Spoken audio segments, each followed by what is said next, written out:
अस्सलाम वालेकुम। आज हम जो रिव्यू लाए हैं आपके लिए वो है टेस्ला का वाटर गीज़र, जिसकी हम बात कर रहे थे अपनी पिछले वीडियोस में कि आने वाले दिनों में उसका भी रिव्यू करेंगे और साइट पे आपको इंस्पेक्शन भी करवाएंगे उसकी, प्लस आपको कस्टमर का फीडबैक भी दिलवाएंगे कि उनका क्या एक्सपीरियंस रहा है, क्या ड्रॉबैक्स फेस किए उन्होंने और क्या उनको सेलिएंट फीचर्स इसमें फ़ील हुई हैं।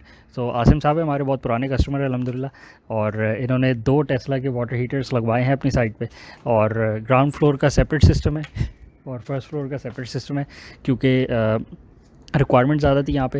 ग्राउंड फ्लोर के वाटर की जो पाइपिंग है वो भी सेपरेट है और फर्स्ट फ्लोर की भी सेपरेट है। तो इन्होंने 35 गैलन्स के 2 सिस्टम लगवाए हैं। इनसे रिव्यू लेते हैं। आसिम साहब, कैसा फ़ील कर रहे हैं आप? सिस्टम की परफॉर्मेंस कैसी है? कोई ड्रॉबैक्स आपने फ़ील किए हैं? पहले ड्रॉबैक्स से बात कर लेते हैं। जी, अस्सलाम वालेकुम। नहीं, एज़ सच अभी तक तो कोई बल्कि फ़ायदा ही हुआ है। पहले तो ये था कि सबसे बड़ा जो इशू है हमारे यहाँ की गैस है ही नहीं, ठीक है ना? तो पिछले कोई 1 महीने से कंटिन्यूअसली हमारे पास किसी तरह की कोई गैस नहीं आ रही थी।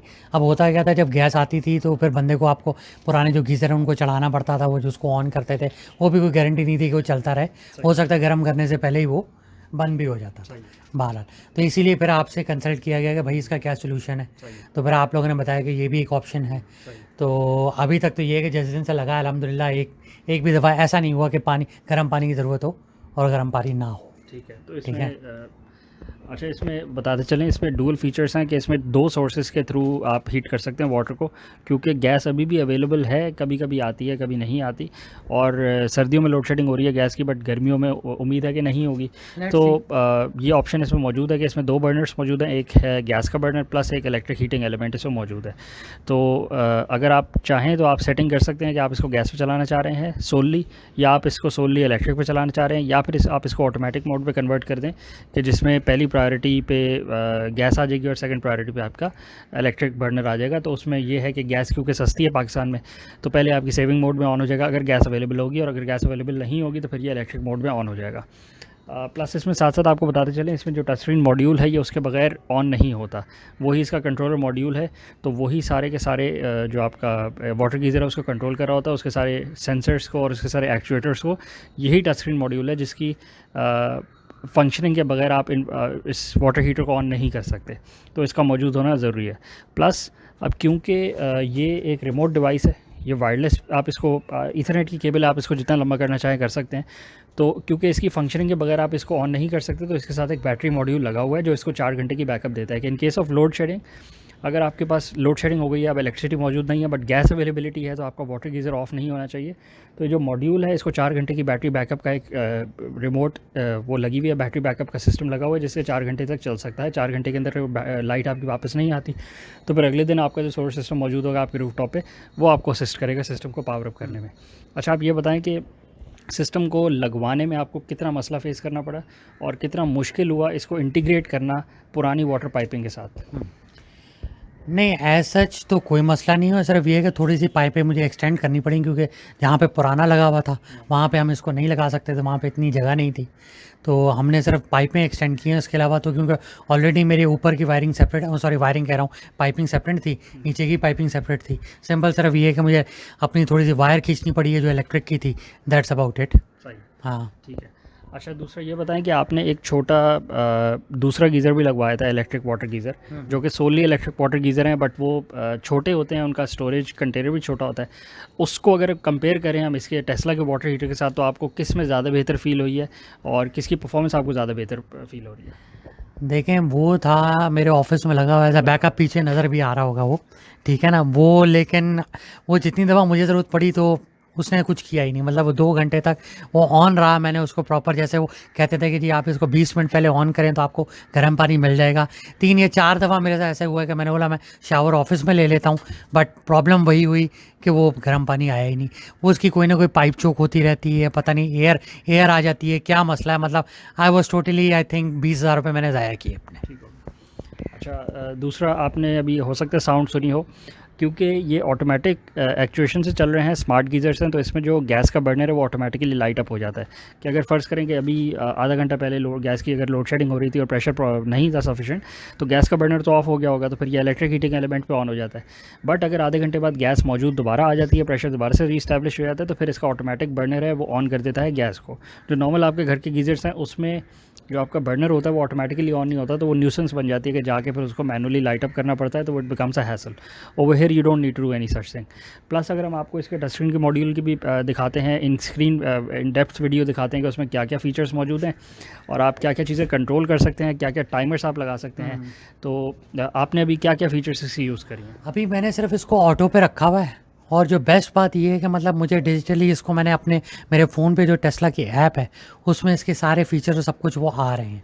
तो मतलब ये है कि एक मज़े की बात ये है कि अगर फ़र्ज़ करें मैंने टेम्परेचर इस टाइम उसका 50 डिग्री सेंटीग्रेड पे रखा हुआ है, जैसे ही मैं महसूस करता हूँ कि मतलब जैसे आप बंदा शावर ले लेता है, 2-3 बंदों ने ले लिया तो टेम्परेचर 25-26 पे चला जाता है।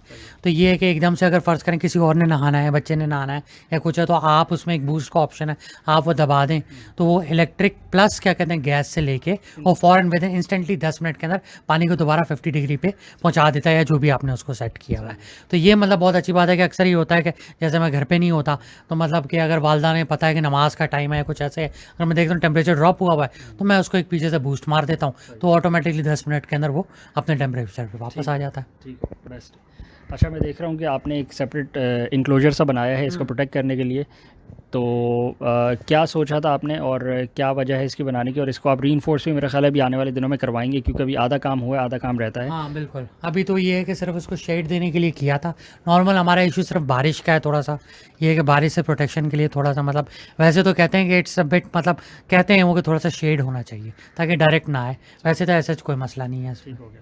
ये वैसे ही है कि जैसे हम रेकमेंड करते हैं कि आप अगर सोलर सिस्टम के इन्वर्टर्स जो है वो आउटसाइड आउटर एनवायरनमेंट में लगवा रहे हैं तो बेहतर है, इट्स ऑलवेज प्रेफरेबल कि आप उसको धूप से भी बचा लें, उसको डस्ट से भी बचाएं, उसको पानी से भी बचाएं। तो same goes for these water heaters, अगर आप इसको बाकी हार्श कंडीशन से बचा लेंगे तो इसकी लाइफ आपको ज़्यादा मिलेगी। Any how they can work in outdoor conditions, but it's always preferable कि आप इसको शेड भी कर रखें और पानी से भी बचाएं, ताकि अगर ये आपको 20 साल की लाइफ दे सकते हैं तो आपको 20 साल की लाइफ ही दें, बजाय से कि 8-10 साल में इनके कोरोजन आना शुरू हो जाए या कोई और आपको इशू फेस करना पड़े। अभी टच स्क्रीन की बात कर लेते हैं, ज़रा करीब से टच स्क्रीन दिखा देते हैं।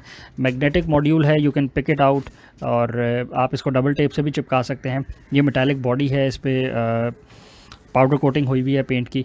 बाकी टच स्क्रीन मॉड्यूल है, इसके अपने अंदर मॉड्यूल के अंदर कोई बैटरी नहीं है, बैटरी मॉड्यूल सेपरेटली कनेक्ट किया गया है और ये पावर ओवर द ईथरनेट से इसको पावर कर रहा है, तो ये उसके थ्रू पावर हो रहा है।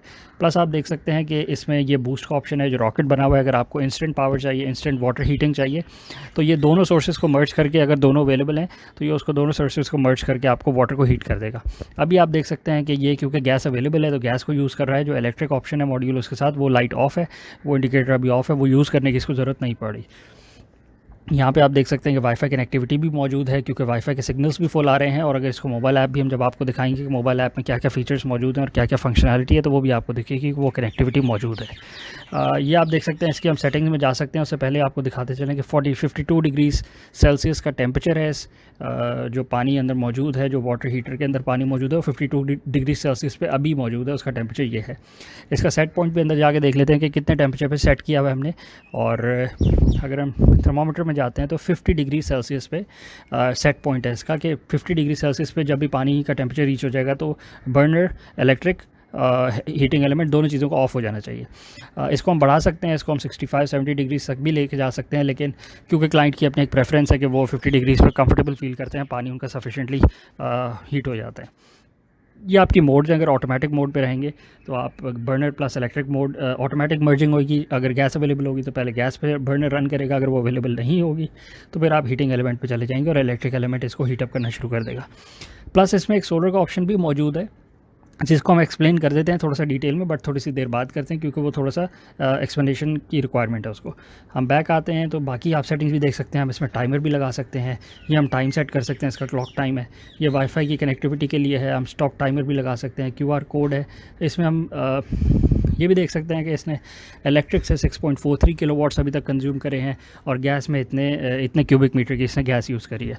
अप्रॉक्सीमेट वैल्यूज़ हैं, क्योंकि जो भी मीटर्स लगे हुए हैं वो 100% एक्यूरेट तो नहीं हो सकते, but very good as compare to normal conventional जो गैस के वाटर गीज़र्स होते हैं। प्लस हम इसमें टाइमर भी लगा सकते हैं कि किस टाइम पे ड्यूरिंग किस दिन हमें किस टाइम पे वाटर हीटिंग चाहिए। फ़र्ज़ करें हम वेकेशन मोड पे जा रहे हैं तो हम सिस्टम को ऑफ़ भी कर सकते हैं। और अब आगे चलते हैं, वाईफाई की बात करते हैं, सॉरी जो हम सोलर की बात कर रहे थे, सोलर कनेक्टिविटी की अगर बात करें तो सिस्टम को ऐसे डिज़ाइन किया गया है कि एक तो ये अभी सोलर पे चल रहा है। अगर हम इसका आज का हीटिंग एलिमेंट की बात करें तो इसका जो अभी हीटिंग एलिमेंट चलता है वो सोलर पे चलता है, बट वो डायरेक्टली नहीं चलता, वो इनडायरेक्टली चलता है। वो ऐसे चलता है कि जो हमारा इस प्रेमिसेस पे सोलर सिस्टम लगा हुआ है, वो जो उसका आउटपुट होता है वो डिस्ट्रीब्यूशन बॉक्स के अंदर मौजूद है। तो जैसे आपका एसी सोलर पे चलता है, आपका फ्रिज सोलर पे चलता है, आपका पानी की मोटर चलती है, इलेक्ट्रिक केटल चलती है, उसी तरह ये जो सोलर का वाटर गीज़र है ये भी कनेक्टेड है उसी डीबी बॉक्स के साथ। तो जो सोलर इन्वर्टर का आउटपुट है वो इसको भी आ रहा है। तो अगर जब भी इसका जो इसका वाटर हीटिंग एलिमेंट है वो जब भी ऑन होता है तो वो पावर वहीं से लेता है 9 से 3 के दरम्यान जब हम उसकी सेटिंग है 9 to 3 जब आप वो करते हैं तो इन एनी केस वो गैस को भी छोड़ देगा। सही है। वो सिर्फ और सिर्फ जो ना आपके, क्योंकि उसको पता है कि 9 से 3 मतलब कि देयर इज एनफ सनलाइट, तो उसी से वो लेता रहता सही है। है, बिल्कुल ठीक है। तो अगर हमने इसको सोलर के साथ इंटीग्रेट करना है तो बड़ा इजी ऑप्शन है, बड़ा यूजेबल ऑप्शन है। You don't need to do anything extra. इसको आप जो भी पावर देंगे वो उसी सोलर इन्वर्टर के थ्रू पावर आ रही होगी, और ये सोलर के थ्रू ही, अगर गैस की अवेलेबिलिटी नहीं है तो सोलर के थ्रू ही ये वाटर को हीट कर रहा होगा। सेकेंडली कि इसमें एक और ऑप्शन है कि जो इसके वाटर हीटिंग एलिमेंट्स हैं उनको हम पावर कर सकते हैं उसमें से, क्योंकि इसमें 2 वाटर हीटिंग एलिमेंट होते हैं तो हम उसमें से एक वाटर हीटिंग एलिमेंट को डायरेक्टली सोलर पैनल्स के साथ कनेक्ट कर सकते हैं।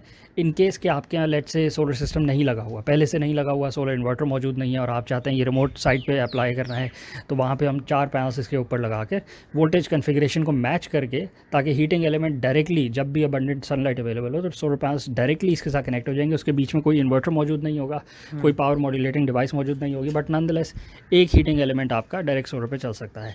2 भी चल सकते हैं। उसमें ड्रॉबैक ये आता है कि आपने मुख्तस कर दिए होंगे, एलोकेट कर दिए होंगे कि ये 4 जो पैनल्स है वो सिर्फ इस वाटर हीटर को ही चलाएंगे, वो कुछ और नहीं कर सकते। तो जनरली जिन क्या सोलर सिस्टम्स लगे हुए हैं, अगर वो हाइब्रिड कैपेसिटी में है, वो नेट मीटर भी करते हैं, वो दिन में और भी 4 चीज़ों को चला रहे होते हैं, तो इट्स ऑलवेज़ एडवाइजेबल कि आप इसको सोलर इन्वर्टर के साथ कनेक्ट करें एज़ अपोज टू कि आप डायरेक्टली सोलर पैनल्स को कनेक्ट कर लें। प्लस क्योंकि ये नॉन सर्ज डिवाइस है, इसमें हाई टॉर्क नहीं है, इसमें हाई सर्ज कैपेसिटी नहीं है, तो देयर इज़ नो प्रॉब्लम कि आपको इन्वर्टर को ओवरलोड कर देगा आसानी से। इसकी जो मैक्सिमम रेटिंग है एनर्जी कंजम्पशन की, आपने उसके अंडर रहना है, जस्ट टू मेक श्योर कि आपकी जो सिस्टम साइजिंग है वो करेक्ट है या इनकरेक्ट है। कुछ और ऐड करेंगे? हाँ, इसमें अगर आप ये देखें, ये जो लाइट है ये सिर्फ शो की लाइट नहीं है, ये इसके टेम्परेचर के मुताबिक चेंज होती है। जब ये ठंडा होता है बिल्कुल, जैसे अभी ऑन हुआ था फर्स्ट टाइम तो इट वाज ब्लू, उसके बाद अभी ऑरेंज है, और उसके बाद एक और है जो बिल्कुल मतलब कि दिस इज मीडियम टेम्परेचर पे सेट। जब आप इसको मैक्सिमम 65 पे ले जाएंगे 70 पे, तो फिर ये रेड हो जाएगा। मतलब ये आपको फिजिकली आप आंखों से भी देख के बता सकते हैं यार कितना गर्म है। मतलब कि अभी हमारा ये ऑरेंज में रहता है क्योंकि हमने इसको 50 पे सेट किया। ठीक है। तो अच्छा, आगे आप देख सकते हैं कि क्योंकि अगर आप पीछे से दिखाएंगे वीडियो को, तो अगर हम कंस्ट्रक्शन की बात करें, बॉडी की बिल्ड क्वालिटी की बात करें, तो ये पाउडर कोटेड है, बट इसमें जो असल फ़ायदा है, जो आपकी वाटर हीटिंग की एनर्जी सेविंग मैकेनिज़्म जो इसमें है, वो ये है कि क्योंकि बॉडी के अंदर भी, इस बॉडी के बैक पे भी पूरी इंसुलेशन हुई हुई है जो हीट थर्मल रेजिस्टेंस प्रोवाइड करती है, प्लस जो आपका वाटर गीज़र है उसके अंदर तो नॉर्मली हर नॉर्मल वाटर गीज़र के अंदर इंसुलेशन मौजूद होती ही है। तो कहने की बात यह है कि नॉर्मल वाटर हीटर में आपकी सिंगल इंसुलेशन होती है जो गीज़र की बॉडी के अंदर होती है, बट क्योंकि ये डबल इंक्लोजर बॉडी है तो इसमें डबल इंसुलेशन मौजूद है, जिसकी वजह से जो आपके वाटर हीटर की जो मिनिमल लॉसेज होते हैं, थर्मल लॉसेज, वो भी इसमें मिनिमाइज हो जाते हैं और वाटर थर्मल लॉसेज नहीं होते। जिसका मकसद है कि अगर ठंडी रात में हम रात को पानी 8 बजे गर्म करें तो अगली सुबह 8 बजे भी हमें रफली 80%, बिल्कुल, हमें काफ़ी हद तक गर्म पानी अगले दिन भी मिल जाता है, जो कि नॉर्मल वाटर हीटर से 50-60% एफिशिएंसी ज़्यादा है। नॉर्मल वाटर हीटर में अगर आप रात को पानी गर्म करें तो सुबह आपको काफ़ी दर्जे ठंडा पानी मिलता है एज़ कम्पेयर टू दिस। अगर हम इसको ट्रिपल इंसुलेशन की तरफ ले जाएं, थर्मल इंसुलेशन की तरफ, तो हमें सुबह भी उतना ही गर्म पानी मिलेगा जितना आज मिल रहा है, बट उसकी कॉस्ट अगेन अभी लोग यही लेते हुए सोच रहे हैं और नहीं ले रहे। तो ट्रिपल इंसुलेशन की कॉस्ट भी कस्टमर को बेयर करनी पड़ेगी, तो कस्टमर अभी it's not in the mood to spend so much money. कुछ और ऐड करेंगे आप इसमें? नहीं, ऐसा तो I am totally satisfied with this product up till now. ठीक है, मेरा ख्याल है यहीं रैप अप करते हैं इसको।